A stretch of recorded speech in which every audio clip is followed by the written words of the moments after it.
enough of that last year, so we're prepared, but hopefully we get a respite for that. I know the summer has been really hot. I'm joined here today by our Chief Financial Officer, Blaise Ingoglia, as well as Representative Will Robinson, and I want to thank them for their help in today's announcement.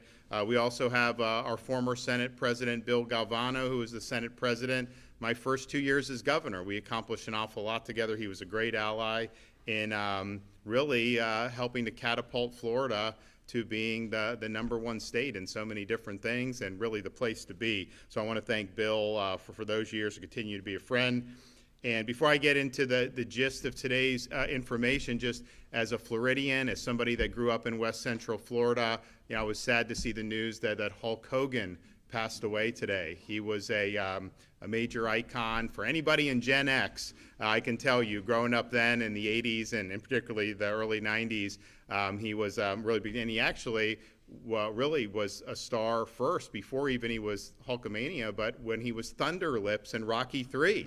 And that was like a huge, huge deal. I mean, obviously that was a great movie franchise with Sylvester Stallone. So he was Thunder Lips, and then a couple years later, became the World Wrestling Federation heavyweight champion. And, you know, as a young kid, like, you know, I'm growing up and it's like, you know, that was like somebody's like, wow, that's our superhero kind of deal. And the fact that he was from a Tampa Bay area when I'm growing up there, I was like, oh my gosh, like this guy lives in our area. And, you know, back then when they would do these big events like WrestleMania, you could go to it, which obviously I wasn't in a position to be able to go to, but they didn't have even pay-per-view where you would pay for it to come on the cable. They had closed circuit, so you could go to like a venue and they would play it on like a really big screen. And so like the first few WrestleManias, I think, were like that. And I remember WrestleMania 3. He was up. Hey, stop. Is that your fucking legacy? Get out of here. You bowed out to Get a out of fucking here. pedophile. Get out of here. You're a fucking pedophile. Get out of here. Donald Trump. Get out of here. Get out of here. Fuck you all.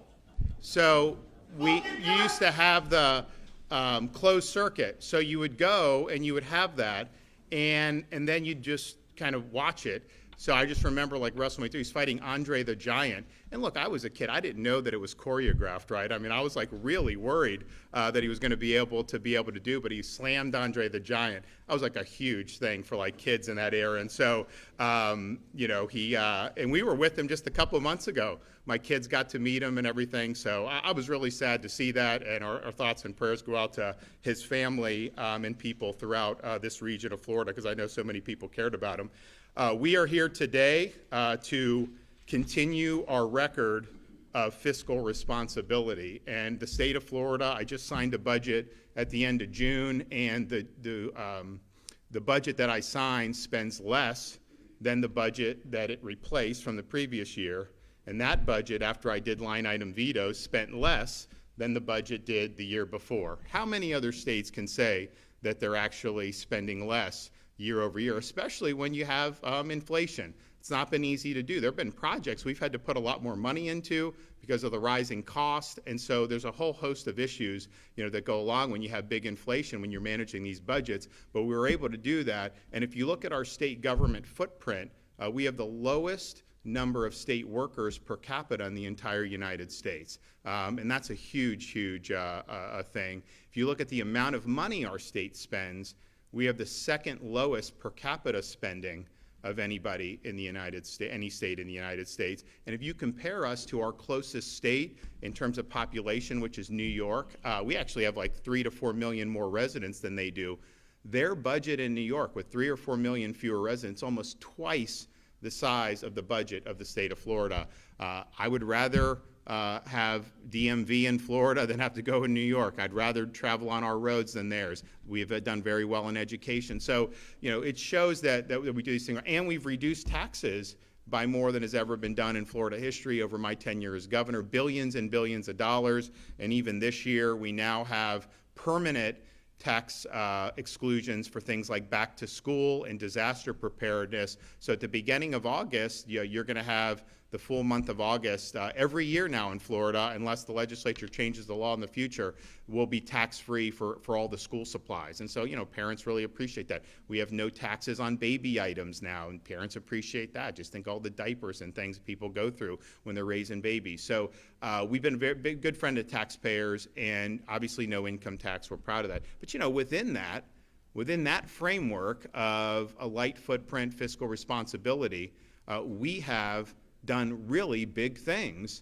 around the state of Florida. We've had record increases in teacher salaries. We've dedicated this year's budget $1.35 billion just for teacher pay increases for school districts and for public charter schools. We've done major investment, accelerated money to go to road projects, to accelerate these, to be able to get this done, because you have a state that's growing. And I'm not asking anyone to move here. I always say this, there's some governors, oh, please come to our state. I don't do that, because when people come, there can be benefits, but it also creates challenges. And so it's but it's a free country, and I've got to deal with what it does. So we've done that, accelerated projects to where we're now going to be able to complete projects not even scheduled for next decade. We're going to get that done this decade, 5, 10, even 15 years ahead of schedule, depending on when it was initially budgeted for. And we do have some on the west coast of Florida that I think will be really, really meaningful. We've also just did an agreement with the Army Corps of Engineers. We've never dedicated this much investment in environmental restoration, Everglades restoration. Some of the things we've done with springs. We just opened the C-43 reservoir on the western side of Lake Okeechobee. And you remember, it was a year before I was governor, but 2018, you had the Army Corps, and the Army Corps manages Lake Okeechobee. They were discharging the water because it was getting too high, and they were worried about floods.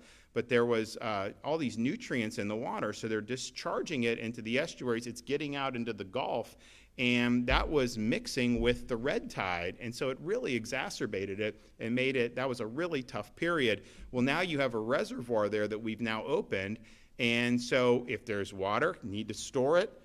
That reservoir is big enough to fit like 10 of Florida's universities inside this one reservoir. I mean, it's amazing how big it is. So you can do that, clean the water, and then send it where it needs to be sent at the appropriate time. So we've done huge with that, and we just announced the Army Corps is going to give us authority to do some of the federal projects that they're supposed to do. We just do them faster in Florida, so we want to be able to do that. So we're doing really big things, and we're using wisely. I think we're doing spending the way people want to see their tax dollars used on things that really benefit the state as a whole. So that's been our big focus. But we've done it within the context of being fiscally responsible. At the same time as Florida has done well, as we've been #1 in a lot of things, including on net migration. Oh, and I forgot to mention the debt. This is one of my favorite things. So if you look at the state of Florida's debt that we have as a state, over the 180-year history, all the debt that's been racked up, since I've been governor, we've paid off more than 41% of it. And by the end of this fiscal year, we will have paid off almost 50% of the state's total historical debt. There aren't a lot of other places where the debt's declining, certainly not in Washington, D.C. They're on the pathway to have $41 trillion in national debt. And if you look at your share of the national debt, or of the state debt for a Floridian, it's about between $400 and $500 a person. Your share of the federal debt as a taxpayer is like $108,000 a person. And I'm just like, man, and that's obviously growing. 10 years ago, 15 years ago, Florida's, your share of Florida state debt as an individual Floridian was close to triple what it is now. So ours is going down in terms of what you want to do. And I think that's something that's really, really good. You look at some of these other states, they've got a lot of problems, but they're also financially insolvent. If you look 5 years into the future, 10 years in the future, you look at the Illinois, you look at the New York. I mean, California has a massive deficit. And you think to yourself, California has the most natural advantages of any state in the country. Beautiful parts of the state.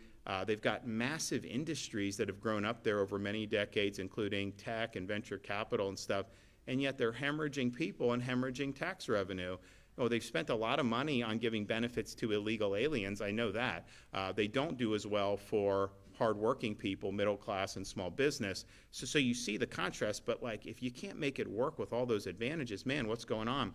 So Florida, we've paid down this debt, and we're going to continue to do it a lot over the next couple years. Then you have the issue of our rainy day fund. So when I became governor till now, we've more than tripled the state's rainy day fund. In fact, we've put rainy day money in the rainy day fund to where we're not constitutionally able to do any more. We've maxed it out. And so if something happens, storms, we deal with it. If there's a downturn in the national economy and it affects us, we deal with it. So we're built for the long haul, and I think that that's really, really good to be able to do. So you have that as kind of the backdrop. But as Florida's done well, more people have wanted to move here. There were people that would leave some of these areas where there was high crime and everything, sight unseen. They would just buy homes in Florida, come down here. I mean, we had a period where it was really, really nuts. And so a lot of people have wanted to come. I think one of the things that's happened over the last 4 or 5 years, nationally, you've seen the average price of a home go up dramatically, even in areas where people are leaving. Part of it's the inflation. There's a lot of other factors in that. But then in Florida, there's been a strong demand to be here, so that's caused that to go up. Now, there's some benefits to that. If you're an existing homeowner and you bought your home 10 years ago for $250,000, then you may be able to sell it 10 years later around this period. Maybe you can sell it for $500,000, $600,000. I mean, people were definitely doing that. And so that's a source of wealth for individuals, and that's a positive. One of the negatives, it's harder for first-time home buyers to afford when you have that. So there's pluses and minuses for any time the economy does what it does on some of these things. But one of the things that happened was you buy a home, you're living in your home, the market's doing well in terms of house, the prices are going up, so your value is getting assessed higher. Well, that means you're paying more in property tax. And even people that have homesteads still have they do have increases built in. But then if you have people who have to move for a job or something like that, they're buying homes at higher level with much higher tax bases than what they would have had if they could have stayed in their old home. So that's created really a surge in property taxes that are being paid to local governments throughout the state of Florida. And some people will say, there are some areas that have actually increased millage rates. Oh, sorry about that. I should usually put that off. It's a telemarketer. You'd think I've never picked it up once. You'd think you'd stop calling, but that's not how they do. So you have the surge in revenue that's going in to these local governments, and then the question is okay, what are they doing with that money? And I think what a lot of taxpayers, they've been asking us, and I get talked about this anytime I go out, people say, hey, appreciate what you're doing with this, can you help us with property tax? And the answer is, directly, the state of Florida, we don't get property tax revenue. That's a local source of taxation and funding that is done at the local level. And so I can't just ask, like Will Robson, hey, pass a bill to cut the millage rate by 50% across Florida. It doesn't work that way under the Constitution. Now, we are working on protection for taxpayers that we're going to put on the ballot in 26, so you'll have a vote to be able to give yourself protection on that. But you end up with a situation where massive amounts, so you've had, like we were down in Broward County, they've had almost no population growth on net in the last, since 2020, but yet the budget's increased by like 50%. And you're thinking like, okay, well, yeah, there has been inflation, but like, man, that's something that's significant. So people have been asking, hey, we want property tax relief. You have this, paying a lot in property taxes. And then what are you getting for that extra revenue that's going in? Because, in 2020, we had police, we had fire, we had schools, we had all that. Like, no, we did not have any of that, but yet you have a huge increase in revenue. And where is that all revenue going? Now, some areas are growing more than others, so there's a lot of different factors, but there's been a lot of concern about, hey, we're paying all this property tax, where is it going? And so we started at the beginning of this year to kind of work with the framework that was done between the president and Elon Musk on the Doge. They were doging federal government, using things like artificial intelligence to review some of the spending. Now, we always do this in Florida in terms of reviewing contracts and everything as a matter of course, I like to say we were doing this before it was even cool to do it, and that's just been our practice. But we said, listen, if we can leverage technology, if we can leverage some of this stuff to be able to do it, we should do it. So we're doing that. We've been doing that on our state agencies. I put out a directive to do it on state universities to make sure that our universities are spending money wisely. I mean, the legislature appropriates a significant sum of money for universities throughout Florida. And look, by and large, look, I'm signing this into law, so I'm supportive of it. Higher education's important here. We've been ranked #1 in public higher education for like the last 8 years. If you look at the affordability, we're #1 by a country mile. No tuition increases since I've been governor for Florida residents. So University of Florida, USF, these schools, it's like $6,300 to go for the whole school year for tuition. You're not going to be able to find that anywhere else in the United States, especially to get a high quality education. So I'm proud of that. I want to do it, but I also have to look at, they've had really big increases, in their budgets, right? How much of that is administrative staff? We eliminated DEI, but they were hiring DEI, at the beginning of my tenures, and then we've gotten rid of it. So there's a lot of different factors. So we're really doing a lot to look at what's happening at the state level. We think it's important. We could easily just kind of sit back and say, hey, compare us to all these other states. We're so much better. We don't need to do anymore. I don't think that's the right attitude. I think you always got to try to do better. I think you always, and bureaucracies are inherently inefficient. Government's inherently inefficient. So this is a constant battle. You're never going to be able to just stop. So we first looked at the state agencies and universities. We're continuing to do that. But we also asked a lot of local governments, hey, will you consent to facing a DOJ examination in either your city or county? And not all of them agreed to do that. Some did, and we've been able to work constructively with some. Some were just not interested in doing that. The ones that people were complaining the most about were the ones that were kind of the most sure that they're doing everything right and there's no need to do any of this stuff. So we said, okay, we can't just do only who volunteers, but we need to really beef up the authority of the state to be able to conduct oversight and really have on-site inspections. I have the ability as governor of the Constitution, I can send a letter to any entity in the state, government entity, and say, I want information on X, Y, and Z. And they're supposed to comply. If they don't, we can go to court. Like there's a whole kabuki theater that can ensue after that starts going. Most of the times they comply, but it is what it is. But that doesn't really do what kind of the federal DOJ is doing, how they're going into these agencies and being a little bit more exacting. So we said, okay, I'll use that authority to the extent I can. Now the CFO does have authority in Florida to conduct oversight and audits of any government agency that gets any state money. So almost every county or city likely gets some state funds at some point along the way, or certainly many of them do. And I know Blaise Ingoglia, our new CFO, he's very much intent on utilizing the full authority in his office to hold any of those entities accountable, and he should. But we thought that we needed more than just that. So I worked with leaders particularly in the Florida Senate to include in this year's budget authority for our state DOJ team to go in and to conduct DOJ examinations and oversight of local governments in the state of Florida, the cities, the counties, also some you could have school districts, sheriff's departments, all these things that can be done.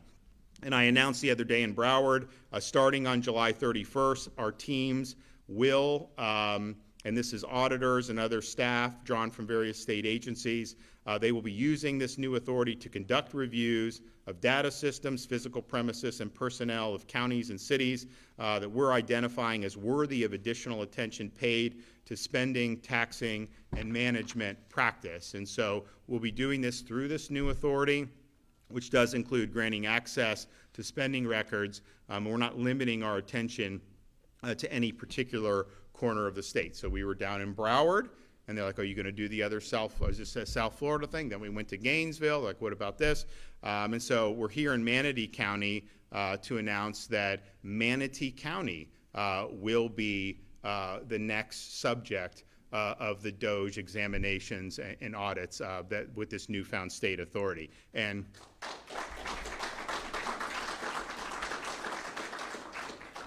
part of the reason is we've had a lot of feedback, a lot of concern. People have asked us to take a look at this when they found out that this was something that was in the budget. You have seen over the last 6 years, you've seen a really significant increase in spending at the county level. Property tax receipts have gone up 86% in the last 6 years in this county, and that's $213 million in increased collection. Now, there has been growth in Manatee, but it's been about 14%, and you compare that to the 86% of the property tax growth, there is some dissonance there. And so we're looking at the expanding budget. Where's the increase in spending? Where's the justification for that? How is that being done? And what's the basis or where are the pathways to put taxpayers first and give them a seat at the table on some of these stuff? I have looking around some of the areas throughout this country or throughout the state. There have definitely been some local governments I've seen that have had great opportunities to provide relief for taxpayers, and they just will not do it. Now we are going to see now under previous iterations of the Manatee County Commission, they have done certain things over the years, like DE&I, which we obviously don't think should be done at all, but certainly not with your tax dollars. And we knew that during the last 6-year fiscal period, there have been money added to Manatee's reserves, 161 million added. So that's a total reserve of 734 million in reserves as it stands now. Look, we run budget surpluses in Florida. We've maxed out the rainy day fund. But there's also a point at which we shouldn't just be bogarting money at the state. Like, we want to give back, right? Give back to taxpayers and do that. I think the same principle applies for local government. There's got to be a balance there in how you do it. So I think now Manatee County has, I think, admirably lowered the millage rates for residents.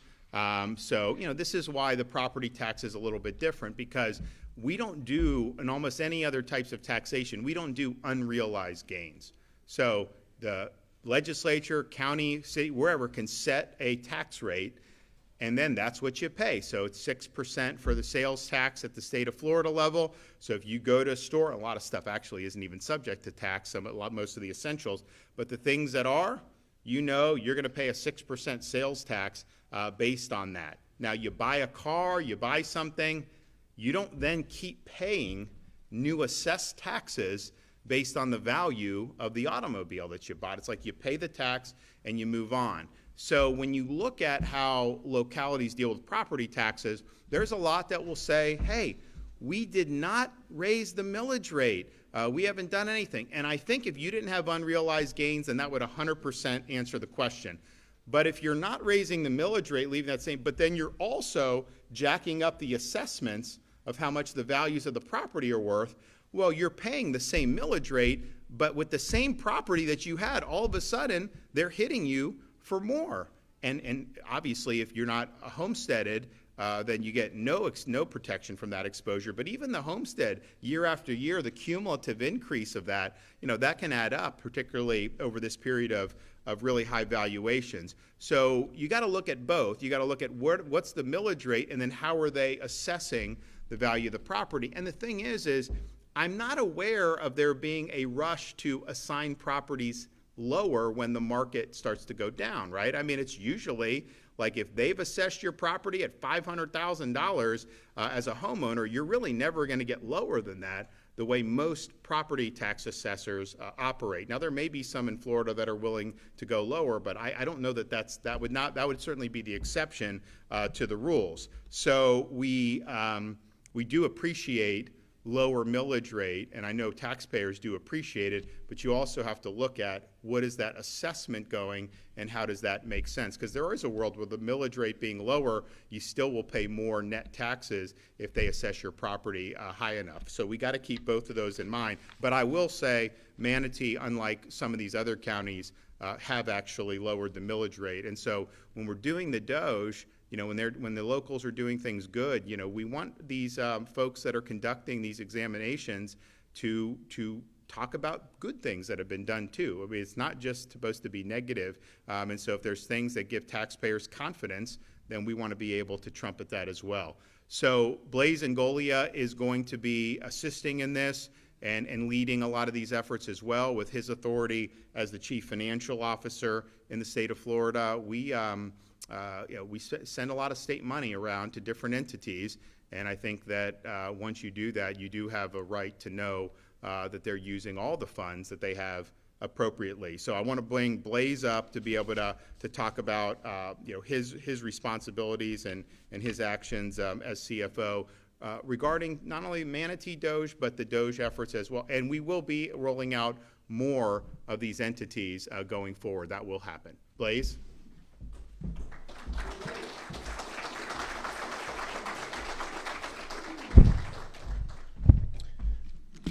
Thank you, Governor, and thank you guys for being here.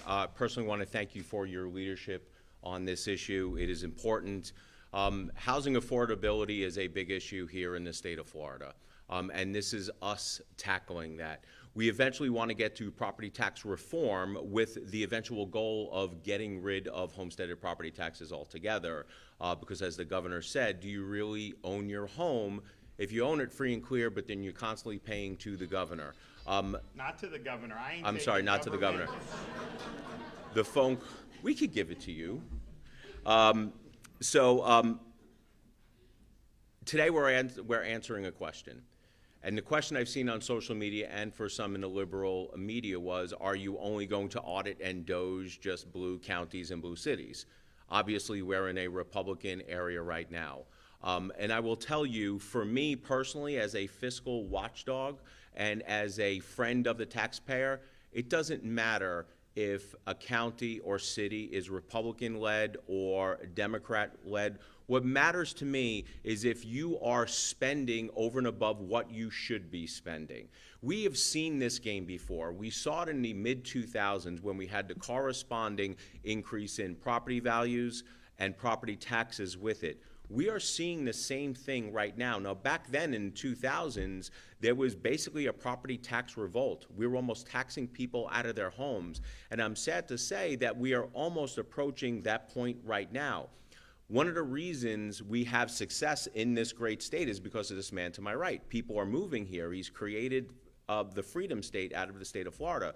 But with that, we wind up having higher property values. But there is something local governments can do, which is cut spending.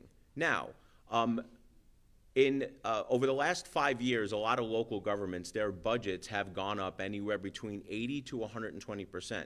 They've basically doubled. And you have to ask yourself, are the taxpayers getting the most bang for their buck? Are local governments actually spending frugally, fiscally, as if it was their money? Now, the sad state of affairs is that most governments, most elected officials, they view it as not their money. We need to remind them that it's your money. It's not theirs.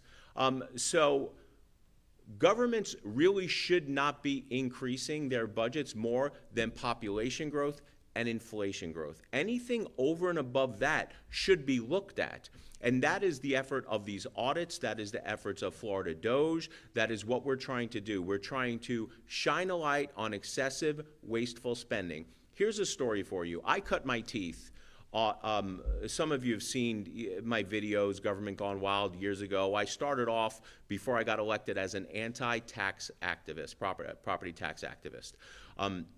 And for years I went around and I did seminars, live seminars, and I showed people locally what local county government was actually doing with their money. Now, there were a lot of Republicans on our county commission, and they would say, no, the information is inaccurate. No, the information is inaccurate. The liberal media would attack me and say my information was inaccurate. Fast forward, we went before a county commission meeting, and one of the Republican elected officials said, can we have somebody from budgeting up here? And this is all public record, to dispute what Mr. Ingoglia is telling everyone.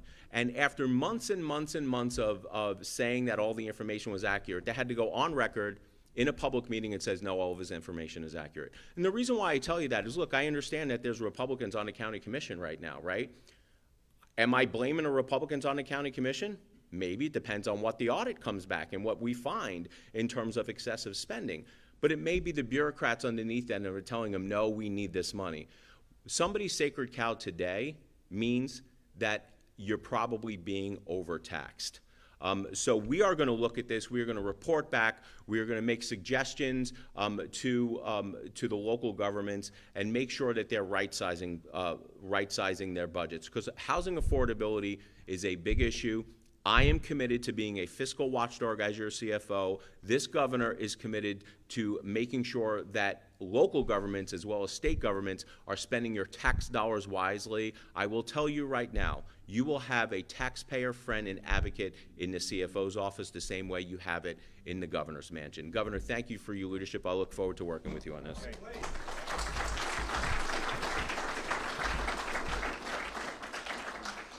Well, I appreciate Blaise and his hard work, and he's been a real champion in the legislature for all of our initiatives, all the big wins that we've had in Florida over the years, everything from tax relief, school choice, eliminating DEI, nuking the woke, you name it.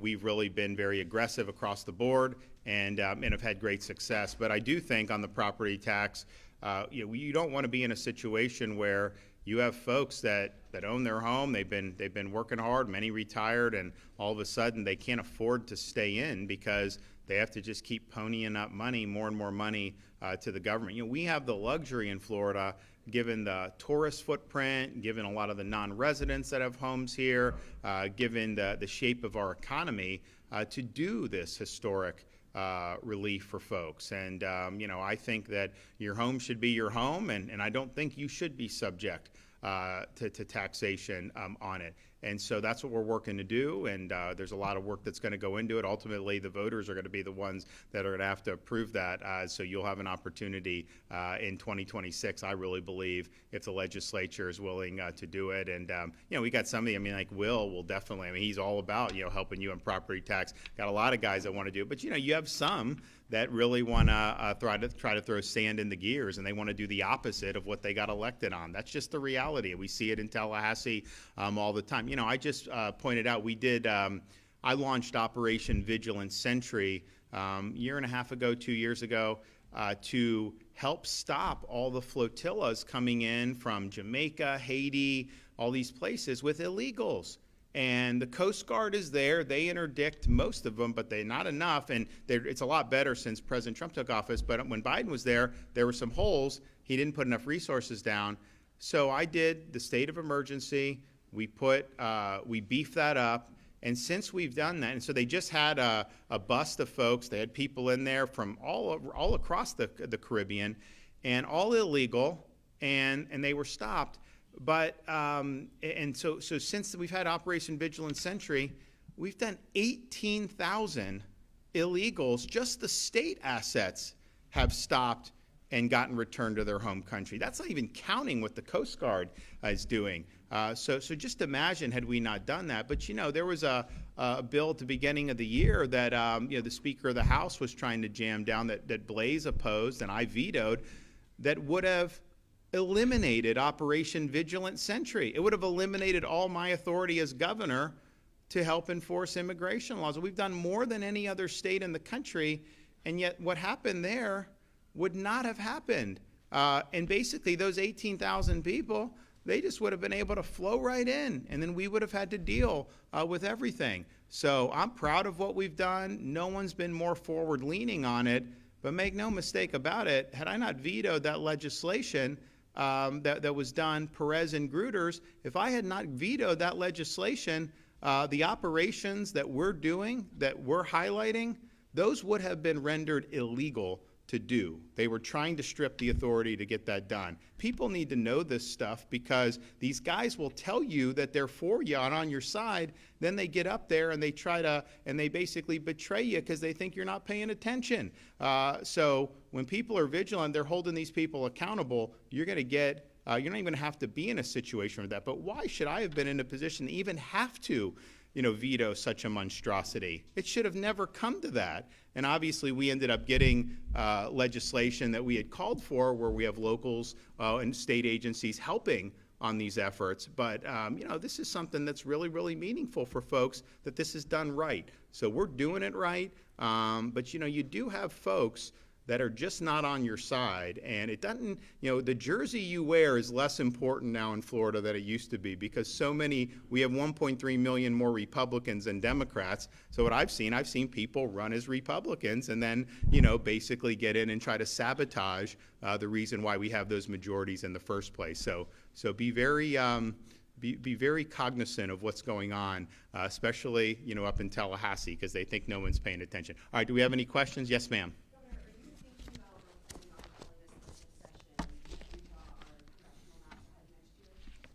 Well, so that's another issue on the redistricting.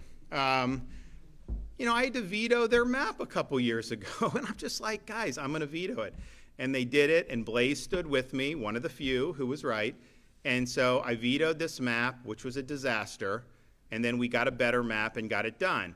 And just last week, the Florida Supreme Court upheld the map that all the naysayers were saying was somehow defective. I think if you look at that Florida Supreme Court analysis, there may be more defects that need to be remedied apart from what we've already done.